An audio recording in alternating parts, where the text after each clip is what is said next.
going on? Excuse me. What's going on, y'all? It's your boy Cali. My fault. My voice is a little shot right now. I'm sick.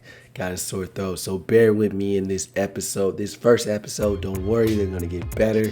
I'll be bringing more to you. If there's anything you guys like, let me know. Hit me in the DMs. And don't forget to like, subscribe, and hit that alert button so you know when we drop these new videos. So first, let's talk about the top 16. I know, yes, there's a top 25, but we're going to talk about the top 16. And I got my eye on some teams that are definitely going to shake up the top 16 this season. And I'm betting on Wake Forest, Colorado, Alabama, Ohio State, and I think Georgia might stay up there for a while. I think Georgia actually might take the SEC with how many weapons they have. But first, let's talk about this crazy game between Cal and Texas A&M. Call it a comeback for the ages. I mean, fourth quarter heroics, onside kick recoveries. It had everything you could want. If you turned this one off early, you missed a good one. So here we go, fourth quarter, 1 minute, 32 seconds left. Quarterback Swain drops back, hits number 14, Caesar Stoner for a big gain. They're going to rush down the field, try to conserve some clock. Swain's going to snap the ball. 1 minute, 26 seconds left. Rolls out. He's going to find his tight end over the middle, George Casals. 8 receptions for 116 yards on the day. Boy, Swain was out there carving them up for yards after yards. This time he's going to roll out for that 2-point conversion. Ooh, they don't get it. Now that was risky because that could mean disaster. Going for the onside kick. No one ever gets these, right? No one gets these. But for some reason, the guys were with Texas A&M with that forced fumble. They get the ball back, get back in the red zone. Swain was doing it with his feet and through the air this game. Rolls out, picks up a first down. He's going to drop back, find another tight end over the middle. This time it's number 83. That's Demetrius Swain, freshman tight end. His only touchdown of the game. Big interception right here from middle linebacker George Antonio. He had 2 interceptions on the day, and that would seal the deal for Cal. Now, as I said, Cameron Swain was going hard today. 478 yards. I definitely think he should be listed in this Heisman race, maybe in the top 5. I mean, 5 touchdowns in the first game. If he can have more games like that, he'll reach 1,000 yards before we get to week 3. So let's talk about these top Heisman candidates. I had to put our boy LaMichael Blige in there. 41 sacks last season. That's unheard of. I know the favorite is Jared Gibson. I threw in some hidden gems in there. Marcus Stokes, freshman. He has no stats. He has not played. But the man has so many receivers to throw to. Very talented Georgia team. Like I said, I favor them to take the SEC. But let's not sleep on your boy Kadren Young. He is my favorite to win the Heisman. In 2 games, he already has 356 yards, 51 carries, and 5 touchdowns. Now, he wasn't featured a whole lot in his last game against Kansas.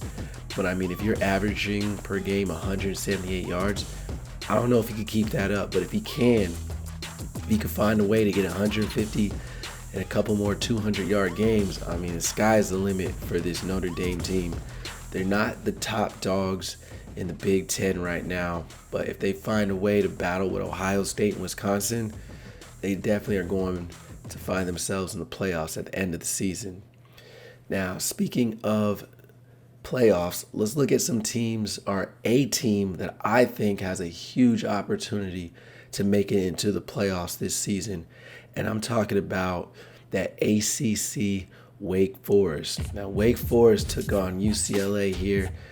Second half, drop back under pressure, user catch for your boy Jawan Moffitt. He would have 5 receptions, 182 yards, and 2 touchdowns on the day.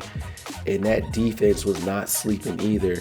You can't throw it against a man named I Am Hitman. Come on now. Number 11 Junior was tearing him up.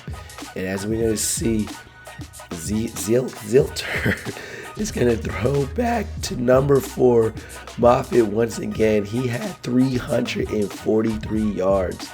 That was huge. My fault, y'all. I said Georgia to win the SEC. I mean Georgia to win the ACC. We all know Auburn's the 2-time champ, but I think without that star running back, they may be in some trouble this season. But don't sleep on Tennessee or Liberty. I really want to see big things for Liberty. Love seeing a little school do big things in a big conference. Now, as we look at the Big 12, I don't know. I feel like it's wide open. Texas is loaded. They have a lot of Heisman favorites. Texas A&M just had that big win against Cal, so they're going to move up in the rankings. Texas Tech, they definitely just smashed Stanford. So, I mean, it's up for grabs in the Big 12. As for the Big 10, you got the top dogs up there with Wisconsin, Ohio State. We have our national champ. Can he go back-to-back this season and hold off Ohio State? That's going to be a very good battle between those two.